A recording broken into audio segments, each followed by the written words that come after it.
Salam Bapak Ibu sekalian, kita ketemu lagi pada bulan Mei ini, kita rindu beribadah bersama belajar firman Tuhan, terutama di masa-masa kita masih menghadapi pandemi COVID ini, kita bisa lebih membangun iman.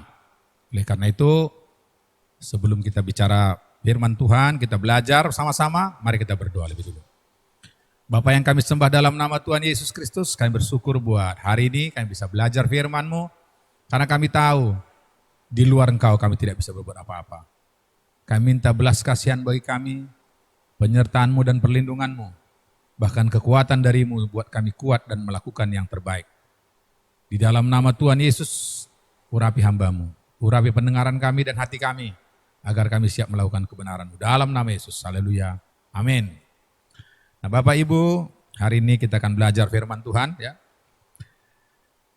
tentang bagaimana ibadah.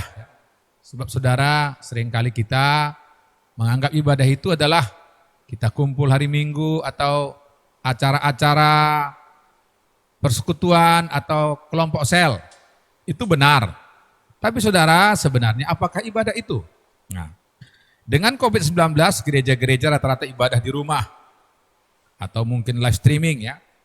Lalu apakah kata Alkitab tentang ibadah? Oleh karena itu mari kita belajar firman Tuhan. Nah Bapak Ibu mari kita baca Roma 12 ayat 1 ya, demikian firman Tuhan. Karena itu saudara-saudara, demi kemurahan Elohim aku menasihatkan kamu supaya kamu persembahkan tubuhmu sebagai persembahan yang hidup, yang kudus dan yang berkenan kepada Elohim, itu adalah ibadahmu yang sejati. Nah Bapak Ibu sekalian, sebenarnya ibadah sejati itu bukan masalah rame-rame. Itu penting untuk saling menguatkan, tapi sebenarnya katanya ibadah yang sejati adalah mempersembahkan tubuh sebagai persembahan yang hidup, kudus dan berkenan di hadapan Elohim. Jadi saudara, sebenarnya ibadah itulah pribadi. Bagaimana kita mempersembahkan hidup kita kepada Tuhan. Ini penting sekali saudara, supaya saudara kita tidak keliru ya. Jadi sebenarnya hari-hari ini kita beribadah pribadi, keluarga, 2-3 orang ya. Saudaraku, atau mungkin secara pribadi kita bangun hubungan dengan Tuhan, itulah ibadah kita, di mana kita melihat apakah persembahan tubuh kita itu sudah hidup, ya. Hidup artinya sesuai dengan kehendak Tuhan, punya hubungan yang langsung dengan Tuhan, kudus, itu sesuai dengan firman Tuhan, dan berkenan, ya. Itu penting ya.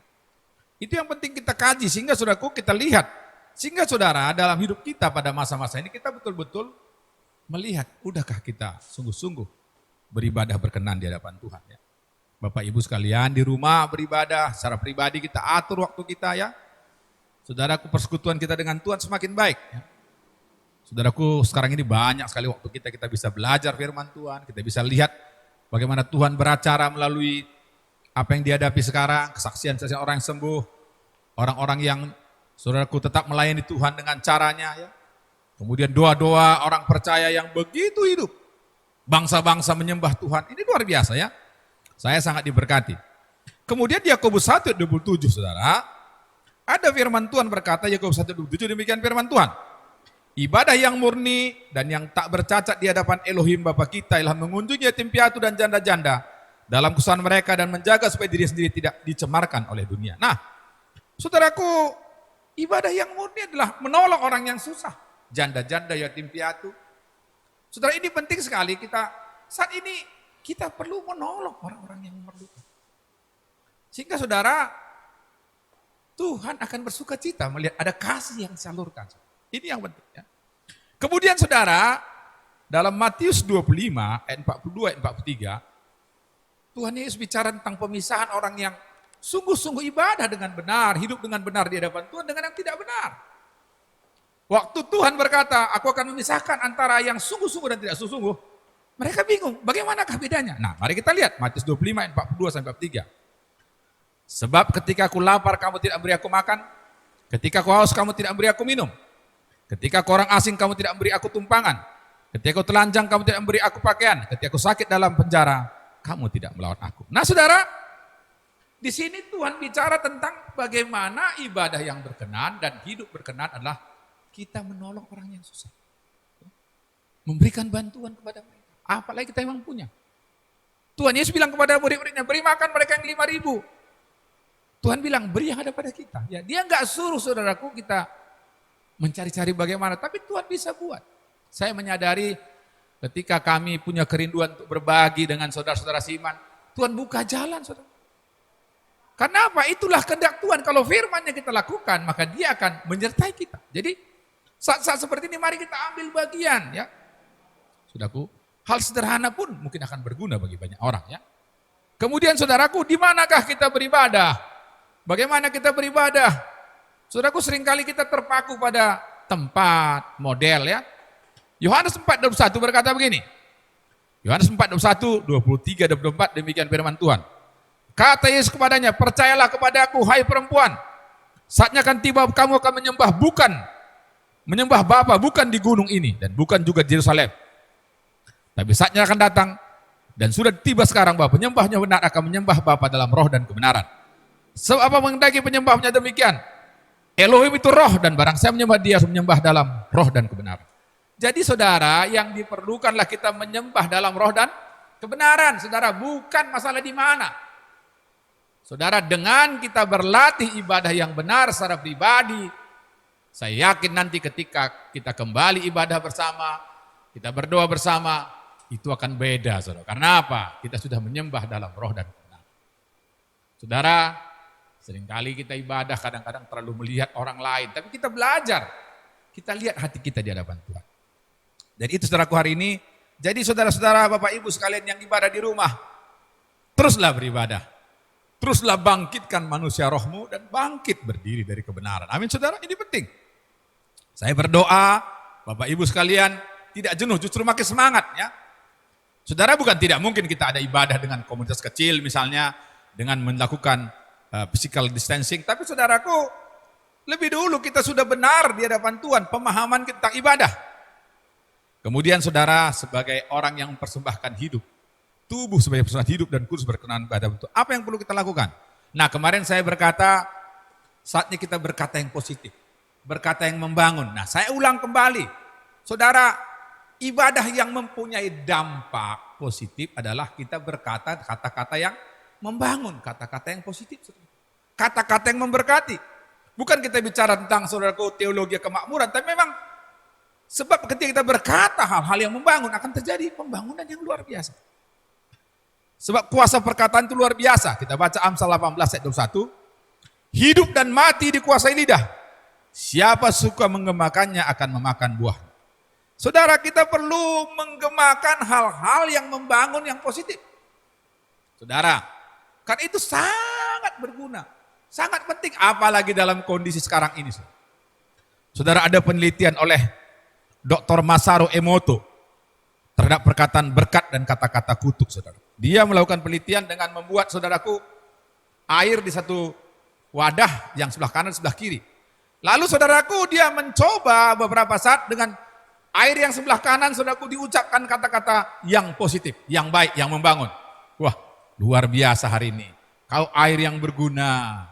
Oh, kau akan dipakai untuk alat yang baik, ya. Memang luar biasa warnamu. Yang sebelah kiri kutukan aja, ini buruk ini buat masalah, air ini mengacaukan, apalagi kalau banjir datang, segala macam dicabik. Lalu saudaraku, dia melakukan beberapa saat kemudian melakukan penelitian dengan mikroskopnya, alat penelitinya, dan dicek air saudaraku. Yang dikatakan positif ini saudaraku, penuh dengan saudaraku apa? Keindahan-indahan analisa di dalamnya, ya. Bahkan saudaraku, itu beda, ya. Saudaraku, ketika dia uraikan dengan ilmunya bisa melihat air yang sebelah kanan ini lebih bagus, lebih baik. Sedangkan yang kiri saudara tidak. Saudara, itulah hebatnya kuasa perkataan. Saudaraku, perkataan kita itu makanya kita perlu mengucapkan ucapan berkat. Amin saudara. Saat ini perlu kita ucapan berkat, jangan mengeluh, ya. Saudaraku, itu sebabnya saudaraku, mari kita mengucapkan berkat dengan cara apa? Misalnya mengucapkan kata-kata berkat. Misalnya kepada keluarga kita ucapkan berkat. Banyak orang kadang-kadang saudaraku, anaknya sudah baik, Allah, ini anakku jahat kali. Padahal maksudnya terbalik. Nah, mari kita mengucapkan berkat kepada anak kita, keluarga kita. Saudara, Bilangan 6 ayat 24-26 mengajarkan kita berkata apa? Mari kita berkata seperti yang tuliskan. Tuhan memberkati engkau dan melindungi engkau. Tuhan menyinari engkau dengan wajahnya dan beri engkau kasih karunia. Tuhan menghadapkan wajahnya kepadamu dan memberi engkau damai sejahtera. Ucapan seperti ini penting. Ini perjanjian lama diajar supaya ucapan berkat. Saudara, makanya kalau ibadah itu saudaraku banyak orang kadang-kadang belum lagi siap ucapan berkat sudah pulang. Tapi saya kenal ada orang berkata, kadang-kadang dia keburu-buru, terpaksa, harus terlambat. Tapi dia bilang, untung aku dapat ucapan berkat. Sebab dia percaya kata-kata berkat itu akan mempengaruhi hidupnya. Ketika dia mengaminkan itu, maka firman dan Tuhan akan berkuasa dan terjadi pada hidupnya. Saudara, ini penting. Saudara lihat saudaraku bagaimana saudara ya, ucapan berkat dari Ishak kepada Yakub Israel. Itu luar biasa. Karena ucapan itu membuat saudaraku Israel diberkati. Keturunannya diberkati. Ini hal yang penting. Makanya Yakub terus berusaha mendapatkan berkat dari bapaknya. Makanya para bapak-bapak, ucapkanlah berkat kepada istri anak-anakmu. Ucapkanlah berkat kepada cucu-cucumu. Ucapkan berkat kepada kotamu. Itu penting. Saudara lihat saudaraku bagaimana Israel diberkati. Karena ucapan, padahal sebenarnya saudaraku kalau saudara berangkat ke Timur Tengah, ketika kita berjalan dari Mesir naik bus melewati saudaraku, kita bisa lihat bagaimana padang yang tandus luar biasa. Samanya cuacanya. Tapi ketika masuk Israel karena kata-kata berkat, daerah itu luar biasa. Wah, subur, indah, hasil buminya luar biasa. Pisangnya bisa gede-gede, anggurnya luar biasa. Kenapa? Kata-kata berkat. Itu penting, makanya mari ucapkan berkat. Ya. Saudaraku, itu penting. Makanya Yesus berkata dalam Matius 5 itu, berkata berkat apa? Berbahagialah orang yang, saudaraku, miskin karena Tuhan. Berbahagialah, dalam bahasa Inggris namanya blessing, diberkati. Makanya saudaraku perlu, makanya katakan bawalah anak ini kepadaku, aku memberkati. Nah mulai hari ini kita mari berkata berkat. Sekalipun mungkin kondisi hari ini kayaknya tidak seperti apa yang kita harapkan, mari kita mengucapkan berkat. Maka saudaraku dia akan mengubah padang gurun menjadi tempat yang subur dan hijau. Dia akan mengubah dari padang gurun akan mengalir air. Saudara, ini penting bagi kita. Mari kita berkata dalam masa-masa Covid ini kita mulai memberkati. Lalu bagaimanakah supaya kita bisa diberkati, saudara? Bagaimanakah kita ibadah supaya makin hari kita makin dibawa Tuhan kepada rancangannya yang agung dan mulia? Mari kita, caranya pertamalah kita memberkati Tuhan. Amin, saudaraku. Dengan ucapan mulut kita berkata, Tuhan kau baik, kau luar biasa, kau dahsyat. Oh begitu baik kau Tuhan, begitu hebat perbuatanmu. Dengan apakah ku balas? Saudara, kedua kita memberkati dengan apa? Dengan pujian penyembahan. Saudara, pujian penyembahan itu perlu kita ucapkan, kita nyanyikan. Supaya kita mengalami berkat. Saudara. Ini hal yang penting bagi kita. Mari kita belajar menyembah dengan benar, dengan serius. Supaya saudara ketika kita menyembah, Tuhan bertahta di pujian kita dan kemudian dia memberkati. Dia menuntun kita, dia memberikan kekuatan kepada kita.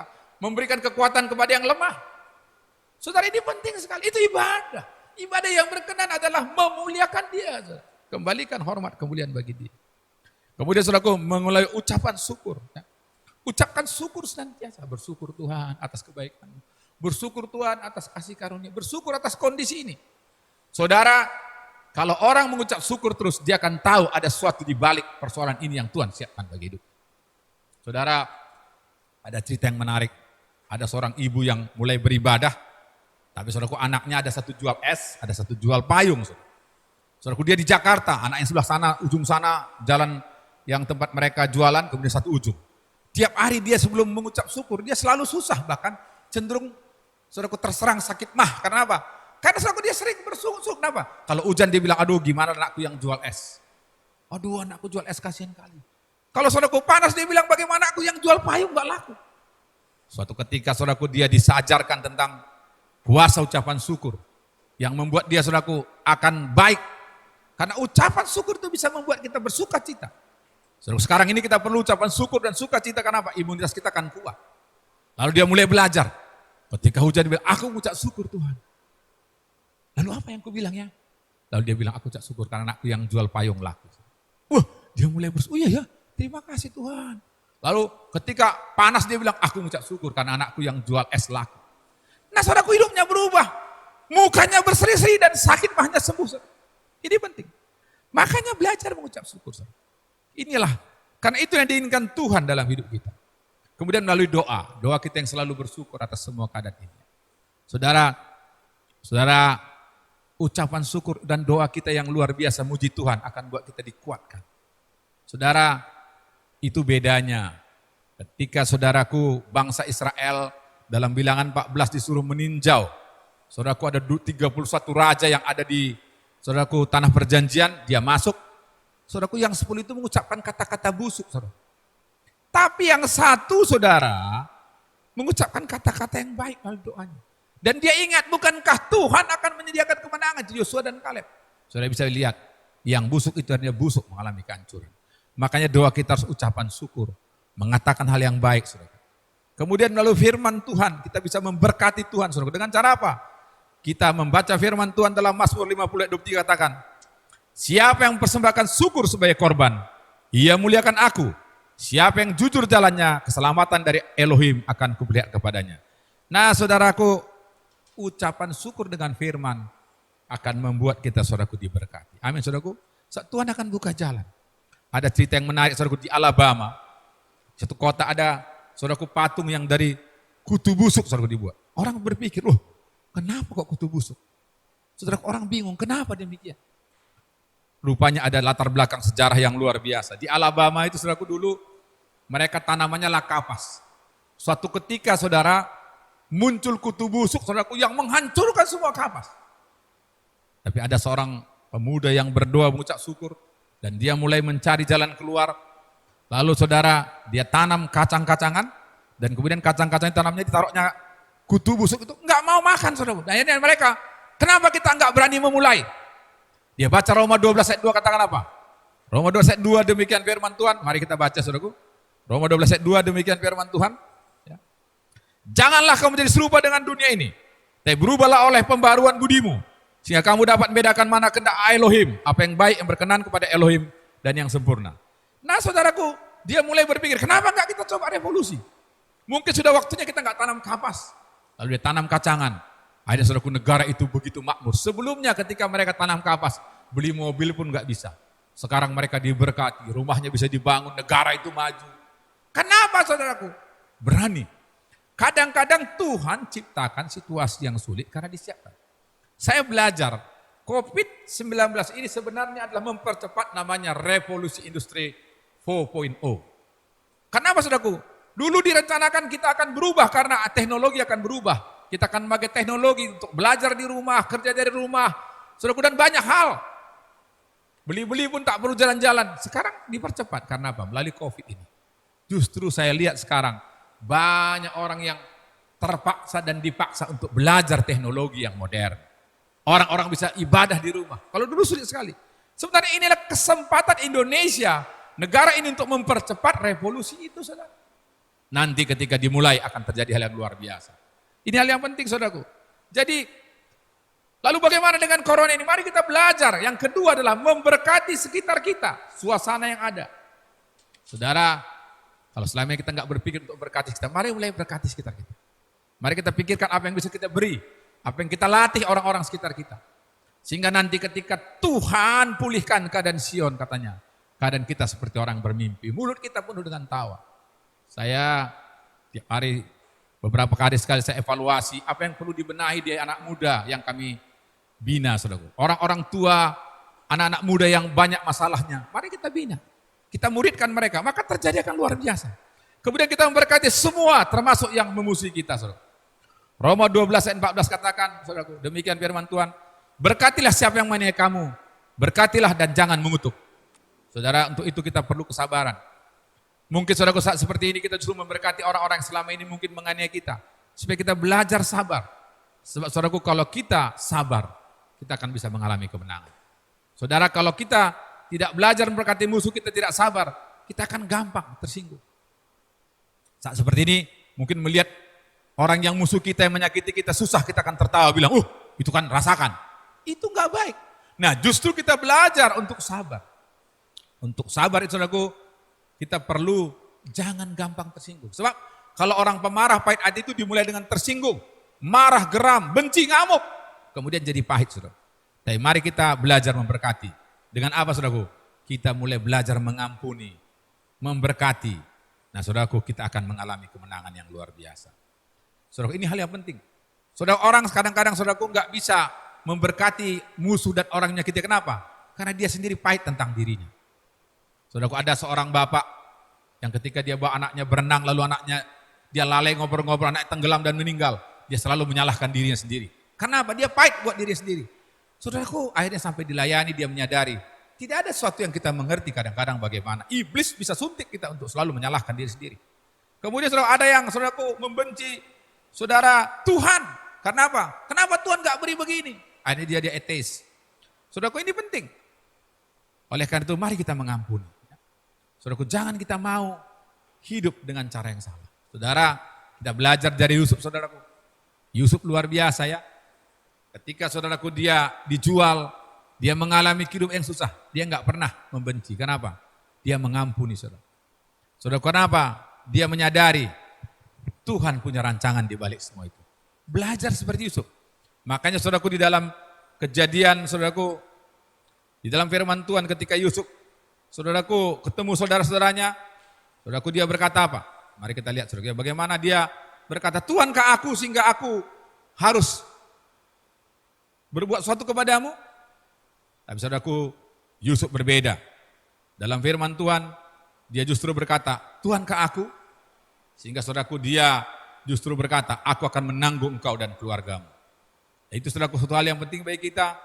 Mari kita belajar berubah.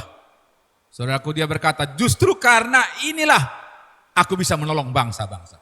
Saya yakin saudaraku, persoalan yang kita hadapi hari ini akan buat berbeda. Saudaraku, dengan mengampuni, dengan memberkati semua orang, kita akan mengalami hal yang luar biasa. Saya dapat cerita ilustrasi yang menarik, saudaraku. Di suatu daerah transmigrasi, ada keluarga yang pindah dan mereka bersampingan rumah. Tapi yang satu selalu negatif, yang satu positif, saudara. Bertetangga. Dan kemudian saudaraku, di sana itu mereka pelihara lembu, pelihara kambing. Nah saudaraku, kadang-kadang saudaraku, kambing namanya juga binatang, ya masuk ke rumah orang lain. Lalu tetangga itu bilang, kalau nanti masuk kambing lembu antara kita, kita akan bunuh sate. Dan itu menjadi hakku. Saudaraku, anak Tuhan ini yang sering gereja, suatu hari dia lupa, waktu dia gereja kelamaan pulang, lepaslah saudaraku kambingnya. Masuk ke rumah tetangga yang sering berkata negatif itu. Apa yang terjadi saudaraku? Kambingnya dipotong dan dimakan mereka, bahkan dilemparkan tulangnya. Saudaraku, mereka berdoa mengampuninya. Tapi kemudian berbulan-bulan jalan, suatu ketika lepaslah lembu tetangga yang jahat itu saudaraku. Lepas ke rumahnya, ke kebunnya. Saudaraku, dia ambil, lalu kemudian saudaraku, udah nangis-nangislah orang yang negatif ini. Kenapa? Udah habislah lembu kita itu. Tapi saudara tahu apa? Ketika lembu itu masuk ke rumah anak Tuhan ini, dia simpan, dia kasih makan, dia berdoa. Dia ingat firman Tuhan ini, berkatilah orang yang musuh engkau. Pagi-pagi saudaraku, dia ketok rumah keluarga yang sampai dia katakan, maaf lembumu masuk ke rumahku, ke kebunku, makanya ini aku pulangkan. Silahkannya dijaga. Saudaraku, sejak hari itu saudara tahu apa yang terjadi. Orang itu bertobat dan kemudian dia mau diajak ke gereja. Bahkan mulai berubah menjadi keluarga yang luar biasa. Sebab itu saudaraku, satu hal yang luar biasa. Mari kita belajar berkata berkat, bertindak berkat, maka semua akan berubah. Saya percaya waktu ini kita perlu berkata berkat. Kita perlu berdoa dengan berkat, mengucapkan berkat, sehingga akan terjadi perubahan yang luar biasa. Bahkan semangat kita akan bangkit, imunitas kita akan naik. Ibadah yang hari ini di rumah-rumah, kita akan bersuka cita karena kita tahu di balik semua ini ada rancangan yang agung dan mulia bagi hidup kita, bagi kota kita, bagi bangsa kita dan bangsa-bangsa. Bahkan kita bisa menyampaikan firman Tuhan kemana-mana. Melalui siaran ini kita bisa sampaikan ke bukan hanya gereja kita, kepada orang lain. Kita belajar kepada orang lain. Ini hal yang luar biasa. Dan kita akan semua menjadi manusia pembelajar yang luar biasa. Saya percaya Bapak Ibu sekalian mendengar firman Tuhan ini akan berubah. Pandanganmu akan berubah. Kau akan menjadi berkat bagi hidupmu, bagi keluargamu, dan melepaskan pengampunan untuk dirimu, untuk orang lain, dan untuk orang yang memusuhimu. Terpujilah engkau selama-lamanya Tuhan Yesus. Saya percaya yang mendengar akan diberkati. Haleluya. Amin. Mari kita berdoa lebih dulu. Bapakku, berdoa dalam nama Tuhan Yesus. Biarlah Tuhan hari ini, karena Yesus sudah mengajar kami untuk hidup dalam berkat-Mu dan memberkati orang lain. Saat kami tahu Yesus adalah kasih, ajar kami Tuhan beribadah yang sejati, yang benar adalah seperti yang Kau suruhkan pada waktu ini. Biarlah kami akan menjadi berkat bagi banyak orang. Biarlah Tuhan yang mendengar firman Tuhan ini ketika mereka mungkin hidup dalam kesakitan, hidup dalam kepahitan, mereka melupakannya. Mereka melepaskan pengampunan, memberkati orang yang bagaimanapun sekitarnya, dan hidup mereka akan berubah. Terima kasih Bapa. Dalam nama Tuhan Yesus kami berdoa dan ucap syukur. Sama-sama kita berkata, amin.